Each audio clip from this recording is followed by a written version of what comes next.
O golpe de Estado executado na Argentina no ano de 1976 foi o último do século XX neste país. Aquele período ditatorial se estenderia por cerca de 7 anos, sendo marcado por uma administração rigorosa e com reconhecida violência contra grupos opositores ao regime.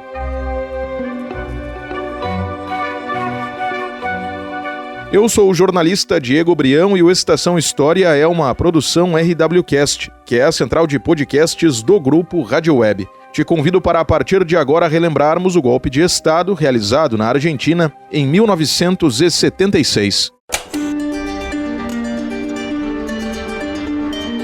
A Argentina conviveu com diversas idas e voltas entre períodos ditatoriais e democráticos durante o século XX. O último regime no país teve início no ano de 1976, com o golpe executado no dia 24 de março por membros das Forças Armadas locais. Aquele episódio se desenvolveu em um contexto de polarização e violência política, incluindo grupos armados, além, claro, pelas movimentações relacionadas à Guerra Fria, que estava vigente à época para as potências Estados Unidos, a capitalista, e a União Soviética, a socialista.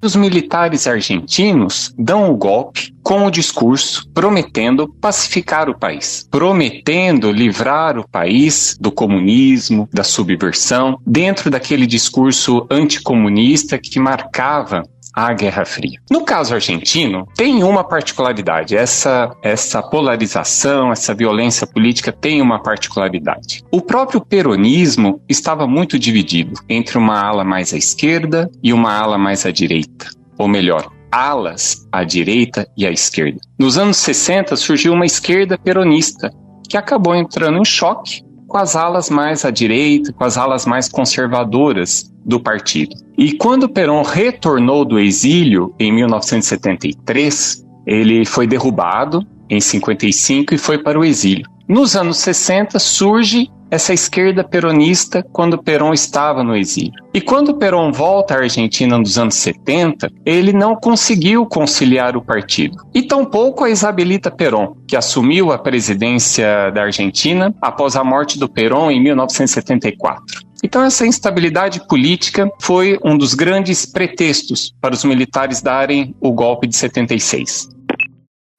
Paulo Renato da Silva, professor do curso de graduação e do mestrado em História da Universidade Federal da Integração Latino-Americana, UNILA, concedeu entrevista ao Estação História. O golpe de 76 retirou da presidência Maria Estela Martínez de Perón, conhecida como Isabelita. Desde 1974, ela presidia a Argentina a partir do falecimento do histórico líder político e presidente argentino Juan Domingo Perón, que era seu marido. Ele presidia o país desde 73, a partir da retomada da democracia no país, depois do fim da ditadura anterior.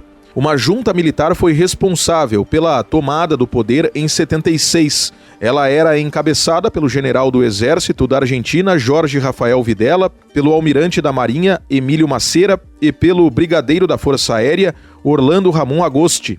O período ditatorial anterior teve início em 1966 e se estendeu até 73, quando a eleição do presidente Héctor Câmpora do partido de Perón acabou marcando a volta à democracia. Juan Domingo estava inabilitado de participar daquele pleito. Depois do fim da inelegibilidade, Câmpora e o vice renunciaram. Com isto, ainda no mesmo ano, Raul Lastiri, que presidia o parlamento, liderou o país interinamente e convocou novas eleições para setembro, quando Perón pôde participar e foi então eleito presidente junto a Isabelita como vice. Aqui no Estação História, a volta de Juan Domingo Perón à Argentina após quase 2 décadas de exílio já foi assunto. A edição 107 abordou aquele episódio que resultou na última eleição presidencial do histórico político argentino. Com a derrubada da democracia em 76, iniciou-se a última ditadura da Argentina no século XX.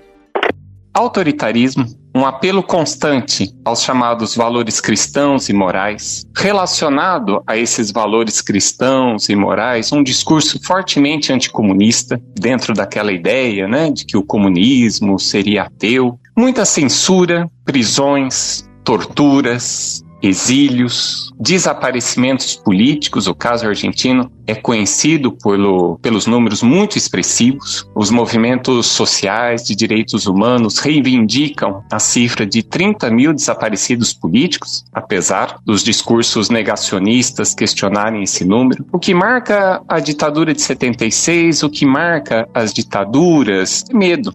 E também um discurso muito nacionalista. E os militares argentinos também fizeram uso desse nacionalismo, ainda que na economia tivessem uma postura bastante liberal. Mas esse nacionalismo marcou, por exemplo, a Copa de 78, que não apenas foi realizada na Argentina, a Copa Mundial de Futebol, mas foi o primeiro título dos argentinos. E foi uma onda nacionalista que a ditadura tentou se favorecer desse resultado alcançado pela seleção. Esse nacionalismo também marcou a Guerra das Malvinas, em 1982, quando a ditadura, já bastante questionada, e para ganhar apoio junto à população, ocupou as ilhas dominadas pela Inglaterra. As ilhas, para quem não conhece, as Ilhas Malvinas ficam no Atlântico Sul, perto da costa argentina, e formam um território historicamente reivindicado pela Argentina. É um território ocupado pelos ingleses desde o século XIX. A Guerra das Malvinas, Diego, foi uma guerra muito mal preparada, e os argentinos perderam. Outra triste marca desses anos, e que ficou até bastante conhecida internacionalmente, através do cinema, do filme, a história oficial, foi como essa ditadura raptava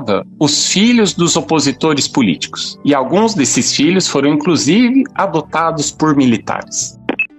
As duas últimas ditaduras da Argentina nos anos 1900 se estenderam durante os seguintes intervalos temporais, de 1966 a 73 e de 76 a 83.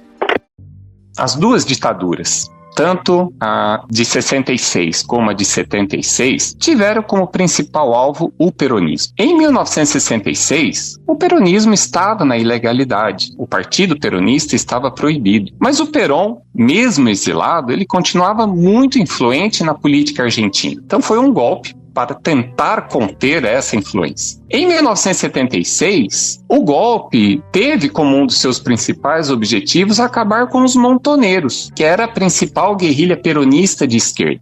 Além disso, em 76, quem estava no poder era a Isabelita Perón. A Isabelita Perón, peronista, ligada às alas mais conservadoras do partido, porém os militares a consideravam incapaz de conter as guerrilhas e a instabilidade política da Argentina. Outro aspecto que também costuma aparecer nas explicações é que em 76 os militares assumiram uma postura ainda mais autoritária do que os militares que deram o golpe 10 anos antes. Por quê? Os militares que assumiram em 1966 acabaram cedendo e permitiram a volta do peronismo no início dos anos 70. Acabaram com a proibição em relação ao peronismo. Apesar da volta do Perón, do peronismo, a instabilidade política permaneceu. E os militares, em 1976, acreditavam que não deveriam fazer concessões como os militares da ditadura anterior. Acreditavam que não deveriam contar com os partidos políticos, como ocorreu no final da ditadura anterior. E por isso, teriam assumido uma postura ainda mais autoritária em relação à política e à sociedade argentina. E outro aspecto que eu considero importante é que tanto a ditadura de 66 como a de 76 na Argentina teve uma influência da ditadura brasileira de 64. Os militares argentinos consideravam a ditadura brasileira uma espécie de modelo de combate ao comunismo, à subversão, e consideravam que a Argentina não poderia ficar atrás nessa luta contra o comunismo e a subversão. As